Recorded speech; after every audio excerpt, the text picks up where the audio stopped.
ಮಾಡೋಣ. ಎಲ್ಲರೂ ಬಂದಿದ್ದಾರಲ್ಲ? ಓಕೆ. ಎಲ್ಲರಿಗೆ ನಮಸ್ಕಾರ. ಈ ಒಂದು ಪತ್ರಿಕಾಗೋಷ್ಠಿಯಲ್ಲಿ ಉಪಸ್ಥಿತರಿರುವಂತಹ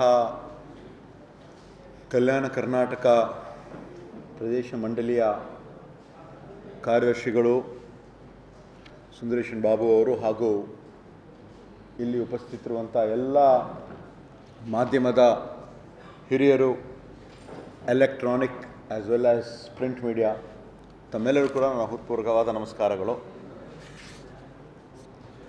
ಇವತ್ತು ಈ ಒಂದು ಸುದ್ದಿಗೋಷ್ಠಿಯಲ್ಲಿ ವಿಶೇಷವಾಗಿ ಏನು ನಮ್ಮ ಕಲ್ಯಾಣ ಕರ್ನಾಟಕ ಅಭಿವೃದ್ಧಿ ಮಂಡಳಿ ವತಿಯಿಂದ ಹಿಂದೆ ಇರತಕ್ಕಂಥ ಡಾಕ್ಟರ್ ನಂಜುಂಡಪ್ಪ ಅವರ ಒಂದು ಸಮಿತಿಯಲ್ಲಿ ಈ ಒಂದು ಭಾಗದ ಒಂದು ಅಭಿವೃದ್ಧಿ ಆಗಬೇಕು ಅಂದರೆ ಹೆಚ್ಚಿನ ಒತ್ತು ಅವರು ಆರೋಗ್ಯ ಮತ್ತು ಶಿಕ್ಷಣಕ್ಕೆ ನೀಡಬೇಕಂತ ಅವರು ಹೇಳಿದರು. ನಾನು ಪದೇ ಪದೇ ಹೆಚ್ಚು ಒತ್ತು ನಾವು ಶಿಕ್ಷಣಕ್ಕೆ ಮತ್ತು ಆರೋಗ್ಯಕ್ಕೆ ನಾವು ಯಾಕೆ ನಾವು ನೀಡ್ತಾ ಇದ್ದೀವಿ ಅಂದರೆ, ಯಾವುದಾದ್ರೂ ಒಂದು ಭಾಗ ಅಭಿವೃದ್ಧಿ ಆಗಬೇಕಂದ್ರೆ ಅದಕ್ಕೆ ಸ್ವಲ್ಪ ಸಮಯ ಬೇಕಾಗ್ತದೆ.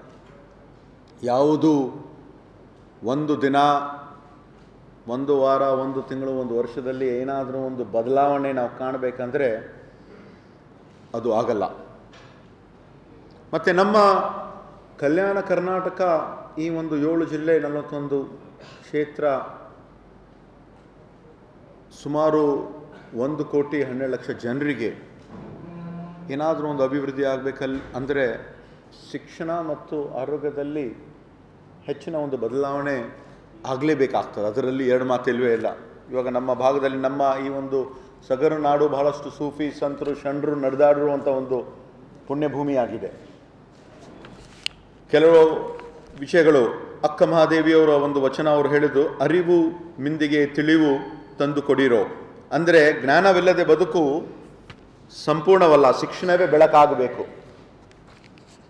ಶರಣಬಸವೇಶ್ವರ್ ಹೇಳಿದ್ದು, ಜ್ಞಾನವೇ ಜನಪಥದ ಬೆಳಕು, ಸಮಾಜವನ್ನು ಬೆಳಕಿಸುವುದು ವಿದ್ಯೆ. ಡಾಕ್ಟರ್ BR ಅಂಬೇಡ್ಕರ್ ಅವರು ಹೇಳಿದ್ದು, ಶಿಕ್ಷಣವೆಂಬ ಶಸ್ತ್ರವನ್ನು ಧರಿಸಿಕೊಳ್ಳಿ, ಇದರಿಂದಲೇ ನೀವು ಲೋಕವನ್ನು ಜಯಿಸಬಹುದು. ಇಂಥ ಹಲವಾರು ವಿಷಯಗಳನ್ನು ಬಗ್ಗೆ ನಾನು ಪ್ರಸ್ತಾಪ ಮಾಡಬಹುದು. ಆದರೆ ಫಸ್ಟು ಈ ಬಾರಿ ನಾವು ಏನು ಹಿಂದೆಯೂ ಕೂಡ ನಾವೊಂದು ಎಕ್ಸ್ಪರ್ಟ್ ಕಮಿಟಿ ಮಾಡ್ತೀನಿ ಅಂತ ನಾನು ಕೂಡ ತಮಗೆಲ್ಲರಿಗೆ ಆ ವಿಷಯವನ್ನು ತಿಳಿಸಿದ್ದೆ. ಭಾಳಷ್ಟು ಒಂದು ಪ್ರಯತ್ನ, ಯಾಕಂದರೆ ಇದು ಆಗ್ತಾ ಇರೋದು ಕಲ್ಯಾಣ ಕರ್ನಾಟಕ ಅಭಿವೃದ್ಧಿ ಮಂಡಳಿ ವತಿಯಿಂದ ಮೊದಲ ಬಾರಿಗೆ ಇದಾಗ್ತಾ ಇದೆ. ಈ ಒಂದು ಎಕ್ಸ್ಪರ್ಟ್ ಕಮಿಟಿ ಮಾಡ್ತಕ್ಕಂಥ ಭಾಳಷ್ಟು ಚರ್ಚೆ ಆಗಿದೆ. ಇದು ಪತ್ರಿಕಾದಲ್ಲೂ ಚರ್ಚೆ ಆಗಿದೆ, ಮಾಧ್ಯಮದಲ್ಲೂ ಚರ್ಚೆ ಆಗಿದೆ. ನಾವೊಂದು ಪ್ರಯತ್ನ ಮಾಡಬೇಕು, ಯಾವುದಾದ್ರೇ ಒಂದು ಬದಲಾವಣೆ ಮಾಡಬೇಕು, ಒಂದು ರೆವಲ್ಯೂಷನ್ ಮಾಡಬೇಕು, ಒಂದು ಕ್ರಾಂತಿ ಆಗಬೇಕಂದ್ರೆ ಅದಕ್ಕೆ ಪರ ವಿರೋಧ ಇದ್ದೇ ಇರ್ತದೆ. ಭಾಳಷ್ಟು ಒಂದು ಸಮಾಲೋಚನೆ ಮಾಡಿದ ನಂತರ ಮಾನ್ಯ ಮುಖ್ಯಮಂತ್ರಿಯವರು ಕೂಡ ಭೇಟಿಯಾಗಿ, ಮಾನ್ಯ ಶಿಕ್ಷಣ ಸಚಿವರಲ್ಲೂ ಕೂಡ ಭೇಟಿಯಾಗಿ, ನಮ್ಮ ಕಲ್ಯಾಣ ಕರ್ನಾಟಕ ಭಾಗದಲ್ಲಿ ಶಿಕ್ಷಣಕ್ಕಾಗಿ ನಾವು ಹೆಚ್ಚು ಒತ್ತು ಕೊಡಲೇಬೇಕಾಗ್ತದೆ. ಕನಿಷ್ಠ 2 ರಿಂದ 3 ವರ್ಷ ನಮ್ಗೆ ಆಗೇ ಆಗ್ತದೆ. ಇದು ಓವರ್ನೈಟ್ ಚೇಂಜಸ್ ನಾವು ಕಾಣೋಕ್ಕೆ ಸಾಧ್ಯ ಇಲ್ಲ. ಅಲ್ಲಿ ಇರ್ತಕ್ಕಂಥ ಯಾರ್ಯಾರು ಎಕ್ಸ್ಪೀರಿಯನ್ಸ್ ಅವರು ಇರ್ತಾರೆ, ಭಾಳಷ್ಟು ಒಂದು ಸಮಾಲೋಚನೆ ನಂತರ ಈ ಒಂದು ಕಲ್ಯಾಣ ಕರ್ನಾಟಕ ಪ್ರದೇಶ ಅಭಿವೃದ್ಧಿ ಒಂದು ಸಮಗ್ರ ಶಿಕ್ಷಣದಲ್ಲಿ ಒಂದು ಅಭಿವೃದ್ಧಿಗಾಗಿ ಒಂದು ಶಾರ್ಟ್ ಟರ್ಮ್ ಗೋಲ್ಸ್ ಮತ್ತು ಲಾಂಗ್ ಟರ್ಮ್ ಗೋಲ್ಸ್ಗಾಗಿ ಅಲ್ಲಿ ಇರ್ತಕ್ಕಂಥ ಒಂದು ತಜ್ಞರ ಸಮಿತಿಯನ್ನು ನಾವು ಮಾಡಿದ್ದೀವಿ. ಆದರೆ ದಯವಿಟ್ಟು ಇದು ಓವರ್ನೈಟ್ ಚೇಂಜಸ್ ಆಗೋಕ್ಕೆ ಸಾಧ್ಯ ಇಲ್ಲ. ಪ್ರತಿಯೊಬ್ಬರ ಜವಾಬ್ದಾರಿ ಇದು. ಕೇವಲ ಚುನಾಯಿತ ಪ್ರತಿನಿಧಿಗಳ ಅಂತರ ಅಷ್ಟೇ ಅಲ್ಲ, ತಮ್ಮೆಲ್ಲರ ಮುಖಾಂತರ ನಮ್ಮ ಭಾಗದಲ್ಲಿ ಇರ್ತಕ್ಕಂಥ ಎಲ್ಲ ಜನರಿಗೂ ಕೂಡ ನಾನು ಕರೆ ಕೊಡ್ತೀನಿ. ನಾವೆಲ್ಲರೂ ಸೇರಿ ಮುಂದೆ ಬರ್ತಕ್ಕಂಥ 2 ವರ್ಷ ಆಗಲಿ, ನಾವು ಟಾರ್ಗೆಟ್ 2 ವರ್ಷ ಅಂತ ನಾವು ಇಟ್ಕೊಂಡಿದ್ದೀವಿ. 2 ವರ್ಷ ಆಗಲಿ, 3 ವರ್ಷ ಆಗಲಿ, ನಾವೇನಾದರೂ ಒಂದು ಬದಲಾವಣೆ ಕಾಣಲೇಬೇಕು, ನಮ್ಮ ಶಿಕ್ಷಣದಲ್ಲಿ ಆಗಬೇಕು ಅಂತ ಇದರ ಒಂದು ಅಧ್ಯಕ್ಷರಾಗಿ ಸರ್ಕಾರ ನೇಮಕ ಮಾಡಿದೆ. ಇದು ಆರ್ಡರು ಕೂಡ ಇವತ್ತಿನ ದಿವಸ ಇದೆ, ತಮಗೂ ಕೂಡ ಒಂದು ಕಾಪಿನೂ ಕೂಡ ನಾವು ಕೊಟ್ಟು ಕಳಿಸ್ತೀವಿ. ಡಾಕ್ಟರ್ ಛಾಯಾ ದೇವಗಂಕರ್ ಅಂತ ಅಧ್ಯಕ್ಷರು, ಡಾಕ್ಟರ್ ಅಬ್ದುಲ್ ಖದೀರ್ ಅವರು, ಡಾಕ್ಟರ್ ಮಲ್ಲಿಕಾರ್ಜುನ್ MS ಅವರು, doctor Francis Bhashyam, doctor Rudresh S Azim Premji foundation ಅವರು, ರಿಟೈರ್ಡ್ ಡೈರೆಕ್ಟರ್ NB ಪಾಟೀಲ್ ಅವರು, ಯಶವಂತ್ ಹರ್ಸೂರ್ ಅವರು, ಡಾಕ್ಟರ್ ನಾಗಾಬಾಯಿ ಬುಳ್ಳಾ ಅವರು. ಇವತ್ತು ಭಾಳಷ್ಟು ಒಂದು ಸಮಾಲೋಚನೆಯನ್ನು ಮಾಡಿ ಡಾಕ್ಟರ್ ಛಾಯಾ ದೇವಗಂಕರ್ ಅವರು in the field of education, ಶಿಕ್ಷಣ ಒಂದು ಕ್ಷೇತ್ರದಲ್ಲಿ ಸುಮಾರು 42 ವರ್ಷದ ಒಂದು ಅನುಭವವಿದೆ. 6 ವರ್ಷ in the department of collegiate education and 36 years in Gulbarga university post super ಆ್ಯನ್ಯುಯೇಷನ್ as a director ಅಂತ ಅವರು ಕೆಲಸ ಮಾಡಿದ್ದಾರೆ. Centre of development of HK region 1 ವರ್ಷ ಅವರು ಕೆಲಸ ಮಾಡಿದ್ದಾರೆ, ಪ್ಲಾನಿಂಗ್ ಡಿಪಾರ್ಟ್ಮೆಂಟಲ್ಲಿ ಮಾಡಿದ್ದಾರೆ.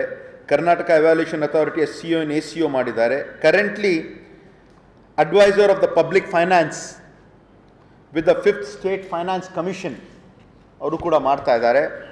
ಹಾಗೂ ಅವರು ಈ ಒಂದು ಡಾಕ್ಟರ್ ನಂಜುಂಡಪ್ಪ ಅವರ ಒಂದು ಸಮಿತಿಯಲ್ಲಿ 371J KK ರೀಜನ್ ಇನ್ಪುಟ್ಸ್ ಕೊಟ್ಟಿದ್ದಾರೆ. ಅವರು ಆ್ಯಸ್ ಅ ಮೆಂಬರ್ ಅಂತ ಅವರು ಕೆಲಸ ಮಾಡಿದ್ದಾರೆ ಇಂಪ್ಲಿಮೆಂಟೇಷನ್ಗೆ.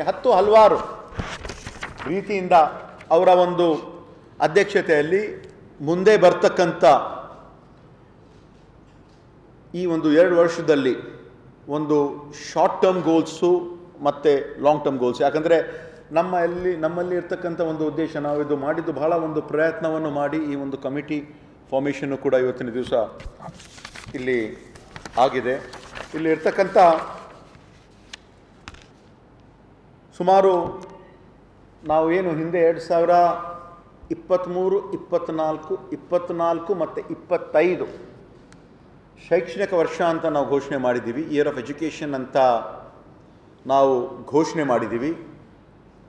ಅದನ್ನು ಕೂಡ ಮುಂದುವರಿಸಬೇಕು ಅಂತ ಮುಂದೆ ಇರ್ತಕ್ಕಂಥ ನಮ್ಮ ಬೋರ್ಡ್ ಮೀಟಿಂಗಲ್ಲಿ ಎಲ್ಲ ಸಚಿವರು ಸದಸ್ಯರು ಮುಂದುವರಿಸಬೇಕಂತ ಒಂದು ಉದ್ದೇಶವಿದೆ. ಆ ಬಂದಿರುವಂಥ ಒಂದು ಸಂದರ್ಭದಲ್ಲಿ ತಕ್ಕಂಥ ಸಮಯದಲ್ಲಿ ಅವ್ರಿಗೆಲ್ಲ ನಾವು ಮಾಡ್ತೀವಿ. ಮತ್ತು ಯಾವೊಂದು ರೀತಿಯಿಂದ 25% ಹಣ ಈ ವರ್ಷವೂ ಕೂಡ ಮಾಡಬೇಕಂತ ನಮ್ಮ ಉದ್ದೇಶ ಇದೆ. ಕಲಿಕಾ ಆಶ್ರಯ ಪುಸ್ತಕಗಳನ್ನು ಕೂಡ ನಾವು ಕೊಟ್ಟಿದ್ದೀವಿ.